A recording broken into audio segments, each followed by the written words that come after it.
ಬಂಧುಗಳೇ, ಇವತ್ತು ಏನು ನಾವು ಕುಂಭಮೇಳಕ್ಕೆ ಹೋಗಿದ್ವಿ. ಕಾಶಿಯಿಂದ ಅಯೋಧ್ಯೆಯಿಂದ ಕುಂಭಮೇಳಕ್ಕೆ ಹೋಗಿ ಬರ್ತಾ ಇದ್ವಿ.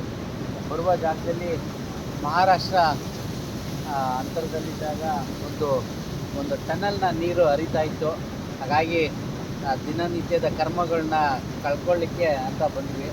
ಬಂದಾಗ ಇದೊಂದು ಅದ್ಭುತವಾದ ದೃಶ್ಯವನ್ನು ತಮ್ಮೆಲ್ಲರಿಗೂ ತೋರಿಸ್ಬೇಕು ಅಂತ ನೋಡಿ. ಯಾವ ರೀತಿಯಾಗಿ ಟನಲ್ ಮಾಡಿಕೊಂಡು ಸ್ಟೋರೇಜ್ ಮಾಡಿಕೊಂಡು ಅಲ್ಲಿಂದ ಹೋಗ್ತಾ ಇರೋಂಥ ನೀರು. ಇಲ್ಲಿನ ರೈತರು ತುಂಬ ಸದೃಢತೆಯಿಂದ ಬೆಳೀತಾ ಇದ್ದಾರೆ. ನೋಡ್ಬೋದು, ಆ ಕಡೆ ಎಲ್ಲ ಬೆಳೆಗಳನ್ನ ಹಾಕಿದ್ದಾರೆ, ಈ ಕಡೆ ಎಲ್ಲ ಬೆಳೆಗಳನ್ನ ಹಾಕಿ ಮತ್ತು ಅದನ್ನು ಕಟಾವು ಮಾಡಿದ್ದಾರೆ.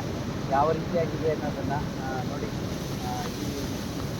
ಇಂಥ ಪ್ರಕೃತಿ ಸೌಂದರ್ಯದಲ್ಲಿ ನಾವು ಹುಟ್ಟಿರೋಂಥವ್ರು ನಾವು ತುಂಬ ಪುಣ್ಯವಂತರು ಅಂತ ಹೇಳ್ತಾ, ರೈತರಿಗೆ ಒಳ್ಳೆಯ ಕೆಲಸಗಳನ್ನ ಆಗ್ತಾಯಿದೆ. ಯಾಕಂದರೆ ನೀರು ಮೇನ್ ಬೆಳೀಲಿಕ್ಕೆ ನೀರು ಬೇಕಾಗಿತ್ತು. ನೋಡಿ, ಟನಲ್ನ ನೀರು ಯಾವ ರೀತಿಯಾಗಿ ಹೋಗ್ತಾಯಿದೆ.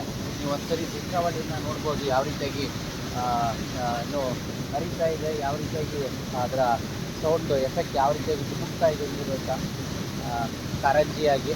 ಸುಮ್ಮನೆ ಹೇಳ್ತಾ ನಾನು ಮಾತನ್ನ ಮುಗಿಸ್ತಾ ಇದ್ದೀನಿ.